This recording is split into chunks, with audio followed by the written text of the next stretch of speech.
Odeeffannoo maddeen alaatti yoon darbu Premier League England torbee 13ffaadhaan har'a taphoonni taphataman keessumattuu Manchester City fi Leeds United morkii waliin taphatanii gamaa tapha kanaa Cityn kan injifatu yoo ta'e yeroodhaaf garaagarummaa Arsenal waliin qabu gara qabxii 3-4 dhiphisuudhaaf carraa tapha itti qabuudha. Taphoota lamaan darbaniin kan mo'atame Manchester Cityn goolii 4 keessummeesseera. Taphoota kanaan by Leverkusen Champions League Euroopatiin goolii 2 akkasuma Newcastle Premier League Englandin goolii 2 irratti galuun isaanii yaadatama. Manchester Citydha amma injifannootti deebi'uudhaaf tariitii morkattummaa keessa akka hin baaneef garaagarummaan Arsenal waliin qabu daran akka hin bal'anneef morkii kanaan kan isaan Leeds United gahumsa warra dorgommii kanaan laafaa mul'isu waliin kan taphatanii tapha kanaan tariitii Rodriin akka hin taphanne Pep Guardiolaan dubbateera. Taphattoonni kun gahumsa irratti argamu miira injifannootti deebi'uu qabna yaada jedhu Guardiolaan taphicha ilaalchisee kan dubbate. Kanas ta'u garuu Manchester Cityn ammatti morkii waancaa bara dorgommii kanatti Arsenal waliin morkachuudhaaf hangas mara garee gahumsa hin qabne akka ta'edha xiinxaltoonni kan isaan kaasanii. City morkataa ta'uu mala yoo tapha kana injifate warri jedhanis jiru. Tarii tapha kanaan injifannaa sadarkaa lammaffaas Chelsea irraa yeroodhaaf kan fudhatu ta'a. Manchester Cityn sa'aatii 12tti taphoonni kunneen kan taphatanii sa'aatii wal fakkaataa 12 eegaluudhaan taphoota taphatanii Sunderland Bournemouth waliin Everton Newcastle waliin morkiin taasisan Premier League England kanaan kan eegamanidha. Brentford Burnley waliin sa'aatii 2 30 eegaluudhaan darbii Londoniin Tottenham fi Fulham waliin taphatu. Tottenham tariitii torbee darbe Arsenalin goolii 4 fi 1 injifatamuudhaan Fulham ammoo Sunderlandis goolii 1 fi 0dhaan injifachuun morkii kanaan kan isaan waliin taphatanii. Keessumattuu Fulham taphoota 3 darbaniin Tottenham irratti olaantummaa qaba. 2 injifatee 1 qixa bahuudhaan walitti aansee taphoota 3 darban Tottenhamin hin mo'atamne. Kun ammas garee Thomas Frank leenjuu Tottenhamiif yaaddoo guddaadha. Boru Premier League England kanaan torbee 13ffaa kanaan taphoota eegamaniin darbii Londoniin morkiin Arsenal fi Chelsea Stamford Bridgetti marsaa 212ffaadhaan waliin taphatan darbii Londoniin ni eegama. Kilaboonni London kunneen lamaan torbee kana Champions League Euroopatiin kilaboota jajjaboo Awurooppaa warra jedhaman Bayern Munich fi Barcelona injifachuudhaan kan walitti dhufanii akkasuma immoo Premier League Englandin lamaan isaanii torbee darbe mo'ataniiti miira injifannoo keessa kan isaan jiranii.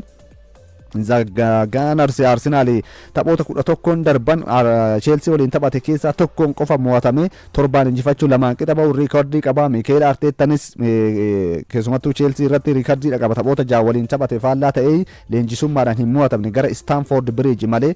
Yeroo kanatti dargaggoota Enzo Maresca waliin qormaan isaan eeggata jedhamee eegama. Taphattoota miidhamarra turan keessaa murteessaa warri ta'an deebi'anii fiiru. Victor Gyökeres ta'iiti shaakala hojjeteera tapha kanaaf akka hin geenyedha kan gabaasa mataatiin jiru. Tariiti hanga taphichi ga'utti yoo murtee addaatiin ta'etti taphataan kun ni taphataaf hin eegamu. Taphattoonni akka Gabriel Jesus tapha kanaan ala ta'aniiru.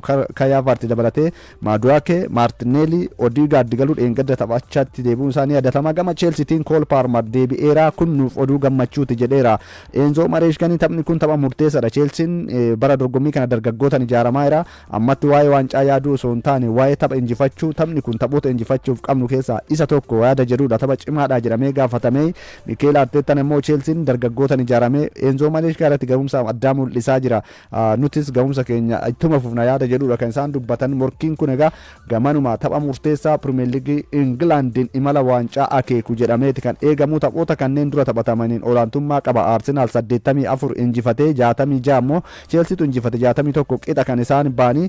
Tapha kanaan imalli Arsenal bara dorgommii kana kan itti murtaa'u jechuudhaan taphattoonni duraanis akkasuma xiinxaltoonni kan isaanii dubbatanii. Taphoota birootiin Liverpool West Ham United waliin ni taphata. Liverpool taphoota Premier League England 12 darban keessaa 6 mo'amuudhaan taphoota 7 darban keessaa immoo 6 injifatamee riikoordii gadaanaadhaan bara itti malaatiin jiru. Manchester United bara dorgommii kana taphoota 5 erga walitti aansee osoo hin mo'amin imaleen booda Crystal Palace waliin kan inni taphatu dheengadda injifatamuudhaan Everton mo'atame. Aston Villa Wolves waliin osoo jennu tapha Manchester United Benjamin Sesko Matthias Cunha akkasuma immoo Harry Maguire akka hin taphanne beekameera. Nottingham Forest Brighton waliin kan isaan taphatan. Serie A Italytiin gareen Cesc Fabregas durfamu koomuun bara dorgommii kanas hin danda'amne. Eda goolii 2-0dhaan Sassuolo injifatee sadarkaa 6ffaatti ol siqeeraa bara darbee gareewwan jajjaboo ta'an keessaa isa tokkodha.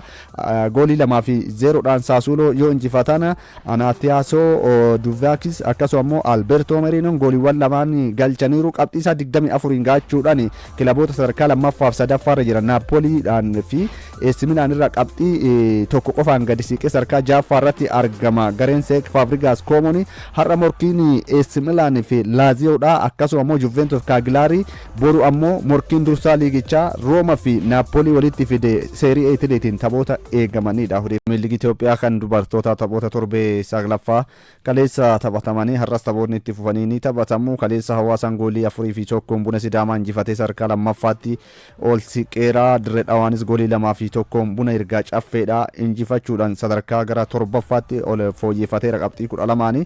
Har'a morkiin Shaggar kutaa magaalaa Lidataa waliin Itoollitee dursaa liigichaa fi hanga ammaatti tapha tokko kan hin mo'atamin Arbaa Minci waliin kan isaan taphatan Pirimeer Liigii Itoophiyaa kan dubartootaati. Maqalee Sabaa Indartaan adabameera. Kilabni kubbaa miilaa Maqalee Sabaa Indartaadha taphataa hin malle yookaan immoo adabbii qabu taphachiiseera jedhamuudhaan qabxiin irraa hir'ifameera. Dabalataa adabbiin maallaqaas irratti kan darbe koreen naamusaa kan CBE Pirimeer Liigii Itoophiyaadha. Taphataa kilaba kanaan dura baankii daldala Itoophiyaatiif taphataa ture bara darbe jechuudha.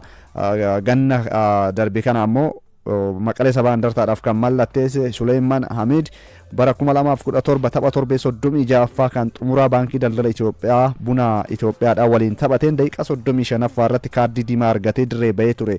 Kanarraa ka'uudhaan taphoonni 4 yookaan immoo tapha 4 akka adabamu irratti kan murtaa'e. Haa ta'uutii ganna kana taphataa kana kan mallatteessifate Maqalee Sabaa Indartaan taphataa kana Suleyman Hamid adabbii isaa osoo hin xumurin taphoota taphachiisee yookaan immoo tapha inni irratti taphatee Maqalee Sabaa Indartaan akka adabamu kan qabxiin akka irraa isamu tokkoon taphoota taphatan kun irratti taphatanii. Kanaaf ammoo tapha torbee lammaffaa torbee sadaffaa fi torbee arfaffaatiin taphni Maqaleen morkattoota isaa Dirree Dhawaa Machaalii fi Hawaasaa waliin taphate irraa qabxii 3 fi idaa goolii 3 yookaan immoo goolii 3 irraa fudhatamuudhaan morkattoota isaaniif akka kennamu ta'eera. Taphoota kanneen keessaa kanneen mo'ame tariitii Machaal waliin kan inni qixa bahee Machaaliif qabxii 2 dabalamee qabxii 12 kan qabu amma qabxii 14 gaachuudhaan gara sadarkaa sadaffaatti kan ol siqe. Maqalee Sabaa Indartaan jalqabas qabxiin inni tapha kanaan argataatiin ture dorgommii kana gadi aanaadha ture qabxii 4 qaba ture takka qofa irraa hir'ateera tapha kanaanii. Taphoota kanneen morkattoota isaatiin kan inni mo'ame waan ta'eef jechuudha. Dabalataan qarshii 20 akka adabamu irratti murtaa'eera. Maqalee Sabaa Indartaadha dursaa garee kilabichaa kan ta'e kan Maqalee Sabaa Indartaadha Tahil Iyyaasuu ammoo ji'oota 6 fi dirree kubbaa miilaatirraa akka adabamu irratti murtaa'eera. Amma Maqalee Sabaa Indartaan qabxii 3 sadarkaa 19ffaa irratti kan inni argamu. Isaa gadi walwaaloo qofatu jira. Kilaboonni naannoo Tigraay amma bara dorgommii kana tariitii gahumsi isaanii mul'isaa jiran yaaddoo guddaa keessatti isaan galcheera. Maqalee Sabaa Indartaadhaaf kun yaaddoodha. Tariitii taphataan kun taphoota inni baankii daldala Itoophiyaa waliin torbee darbe taphate irraa ka'uudhaan baankiin daldala Itoophiyaadha qabxiin kun forfennaa kennamuu qaba jedhee iyyata galfateerraa qorannoo erga geggeesse koreen naamusaa CBE Pirimeer Liigii Itoophiyaadha. Taphoonni inni irratti taphatee adabbii kan torbee xumuraa isa bara darbee dabalatee kan bara kanaa taphoota 3 taphate irratti taphatichi akka adabamuu fi Maqalee Sabaa Indartaarraa qabxiin akka hir'atu kun irratti murtaa'e. Gareen biyyaalessa Itoophiyaa kan umrii 17 gadi boru tapha murteessaa taphata. Walakkaa xumuraatiin Yuugaandaa waliin taphni taphatu waancaa seekaafa umrii 17 gadiitiin tapha murteessaadha.